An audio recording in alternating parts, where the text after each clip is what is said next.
Welcome to Victorious Living.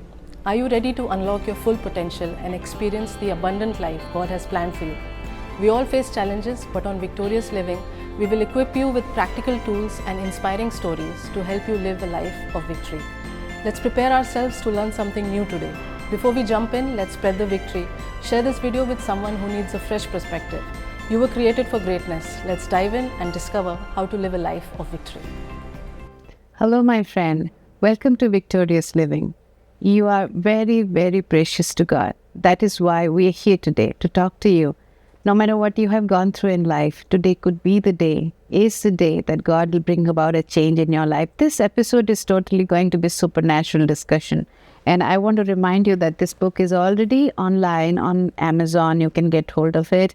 And I believe we serve a supernatural God. I believe our God is a supernatural God. And if you have no idea about who the God I'm talking about, stay till the end. We will help you to know Him better. And I have amazing guests today. They are full of supernatural incidents in their lives, and we're going to know them, talk to them. And I want you to welcome my friend, and thank you, Mary, for taking out time to come to us. And would you introduce yourself and tell us a little bit about your background, and both of you? Name is Bart. I've got 4 or 5 children. I lose track after you have more. One adopted son left at home. He's 13. Great kid. Been married to Mary for about 13, 14 years. We've been together for like 20-something years. Wow. I used to work in aerospace. Now I work for another company, and I've been doing the Lord's work for the last, it's been about 4 or 5 years now. Wonderful. And we're going to talk about your testimony, a big testimony that God has done in His life, and so many other things. Mary, would you like to introduce yourself? You've been in politics, you just mentioned behind the scenes. Yes. Yeah. My name is Mary. Married to Bart, like he's been saying, that we've been together for approximately 25 years, 26 years.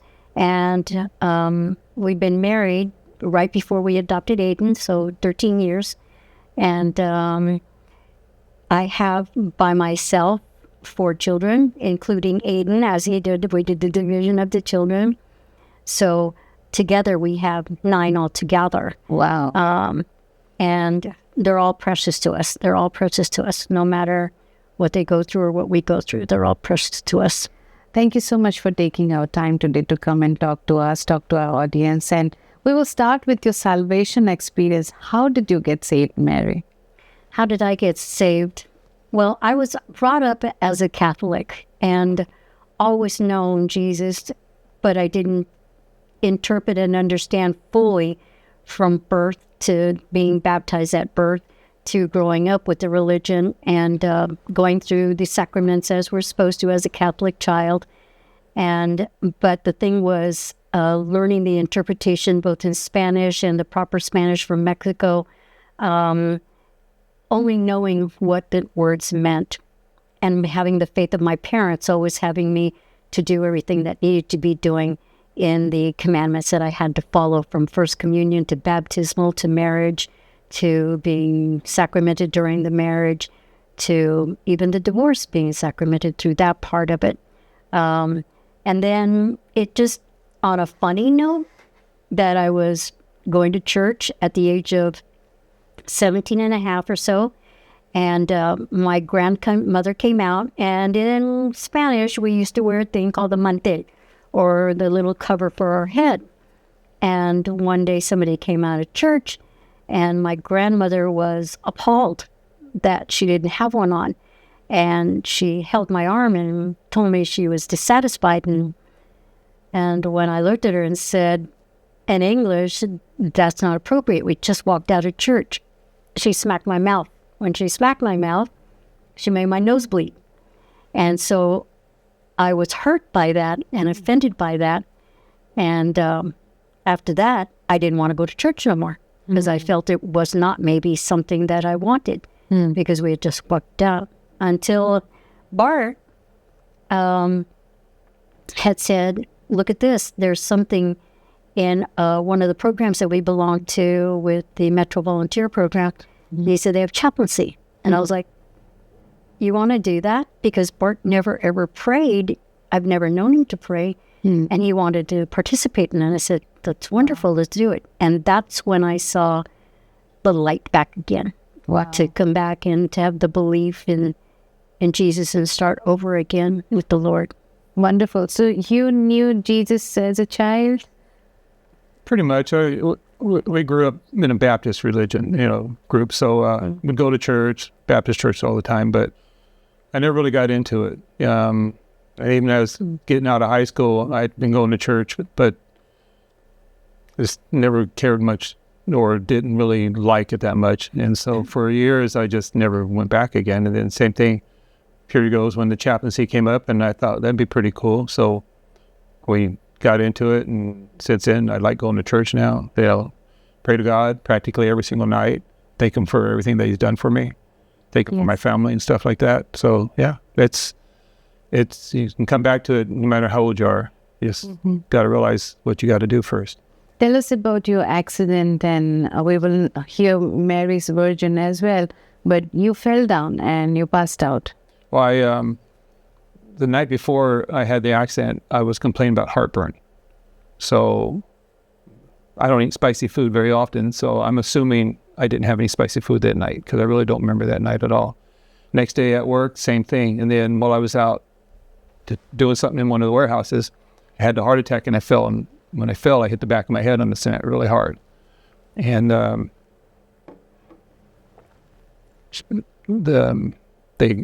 of the guys at the warehouse did CPR on me. They called the fire department. They came in, and according to Mary, because like I said, I really don't have a lot of memory yet for what happened. I had a heart attack, 2 strokes, and another heart attack. And when she got to the hospital, I was flatlined. I was gone. Yes. And Mary tells the story better than I do, but they did get me back, and they took me straight in, and I had blockage in the arteries, so they just put stents in to fix the heart. So everything was working. And it's funny, she was telling me, the doctor said, well, his heart's at 50-something%, so that's fine. And I think about what, 50% heart, but come find out, that's actually really good. But he's not responding, so we'll just have to see what happens. So how many days in hospital? I stayed in the hospital 2 weeks. Okay. So you were totally unconscious those 2 weeks? No, I was actually out of it 3 days. He was what they call dead for 3 days. Yeah, no brain. And then non-responding for a total of 5 days. And then speech-wise, visually for the other week. So brain dead for 3 days? Brain dead for 3 days. Oh my God, that's like we lost you almost. Yeah. Yes. Yeah. There was no oxygen. He had the big machines. He had a lot of machines attached to him. And the doctors had no hope for him. They were asking me to get all the paperwork prepared that he would be dying. He's not coming back. He's not breathing on his own. Wow. He's not thinking. Nothing is there except the heart function. And one of the chaplains was with me, which I call my teddy bear, Chaplain Michael, and our son, because they told me to bring our son because he should say goodbye to his father. And when he came, Aiden and I got together and I talked to him, and then the doctor talked to him. And when he saw his dad, he jumped on the bed and he told him, my dad's not dead. My dad is alive because God believes in him and we believe in God. I'm sorry. And we believe in God. So God will always keep him. He's not dead. Mommy's not pushing nothing. She's not pulling nothing. So when he got down, I told him that's the decision. My son is now the man of the house. He says, no, it's no. We're not pulling anything. We will wait. And so we did. And when Bart woke up on the 4th day a little bit, he knew nothing. He didn't know where he was at. He didn't know what he just didn't know anything. He didn't know who I was. He didn't know our son. The doctors were asking him questions like the normality. Do you know your name? And the only answer he could say was, sure. What's your name? Sure. What's the date today? Sure. Do you know when you were born? Sure. Do you know who this is? And he stared at me and he goes, sure. What's her name? So you remember only one word. So she said. That's So all. you had an experience during those 4 days? You had any visitation, or you went somewhere, any supernatural incident? Well, like I said, I still have no memory of it, but she can tell it the best. I mean, she said I kept telling people about someone named Tim. So, but... So do you recall anybody, Tim, in your No, life? I've known people over my life, a couple of Tims, but the stuff she was saying, no clue where that came from. Because I have no friends named Tim now that have. She was saying Tim needs help on the boat, or Tim needs help cleaning the fish, or Tim needs help with the animals, and I don't know anyone Tim with any of those behind it. So we thought it might be Timothy in the Bible, but I was having everybody looking for Tim. So tell us about his experience, and how did you take it? Like, this is such a touching moment for me to hear that your son had the word from the Lord, even he was so small, that he's going to live. And that was the Rhema word that you held on to. And you believed that God spoke to you through him, a little kid. Yes, to believe that now is not his time. And for Aiden to even know that, How old he was? Aiden was 12 because this was last year. 2 years ago. 2 years ago. He was 11. 11. Okay. 11. And Aiden himself went through some trauma to feel that, to know that, to have that knowledge of the Lord, that not to give up. Tell us that story. You were talking about the nosebleed. Aiden had a rare disease when he was 7 years old. And in this rare disease, he would bleed from his clothing or if he scratched, but it was internal bleeding. It wasn't external. And if he scratched his face, until one day I said, I need to take him to the doctor. I don't know what's going on here. But at the same time, the school called me and said, we need to talk with you. We have an investigation. We went to the school, and they thought we were abusing him because they saw the marks on him. They thought we were whipping him because they saw the line marks. They saw the leg mark because he would wear shorts. And it wasn't. It was when he showered, the water just left those marks all over. When he went swimming, if he dove, you could see the bleeding strikes going all the way down. And that's when we got scared. And that night that the school called and we took him home, he got a temperature of 104. So we took him to ER. We went to UMC. And as soon as we walked in, the young man that was at the desk, I said, we have an issue here. And he right away backed up and said, I have not seen this disease before. I know what this is. I've only read it. And he was amazed. And he called doctors. They came in. They right away took him in. They tried to get specialists. Within minutes, they were trying to get specialists. They were taking photographs. They were seeing him. And it was only the temperature that was keeping him down. Other than that, the personality was beautiful. Are you okay? Yes, ma'am. Are you uncomfortable? No, ma'am. I'm just really hot from the fever.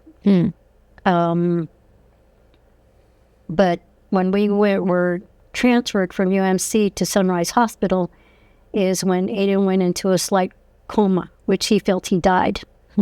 And we had the pastor at that time that the church we were going to and two of his followers with him, and they were praying over him. And the next day when Aiden woke, he told us that he saw God with two people, two angels.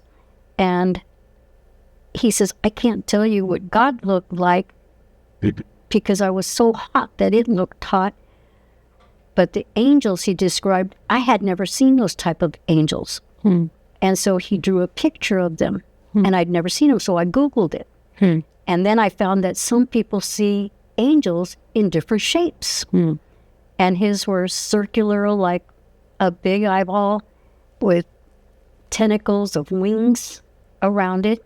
And when I showed him, he said, that's the ones I saw. They were there.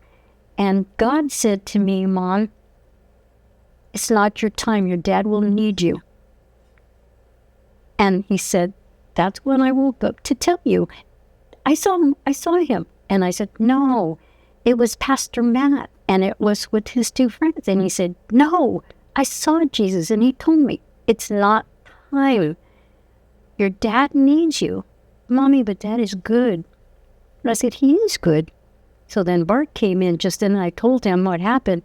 So he went to Aiden and was sitting with him and talking to him. Unfortunately, Bart doesn't remember some of those things. And he already was told by God that this is going to happen and he will need his word. He did. For his life. Look at that. But it did, you know. Yes. So people need to believe some of the theories and the things that they hear and see because it's real. Yes. You know, because it's real. Yes. Thank you for joining us today, and I hope you were blessed by this message. Let's use this encouragement to spread hope and light, not only in our own lives, but also in our families and communities. If this message resonated with you, leave a comment and let us know how God is working in your lives. Stay victorious and be blessed.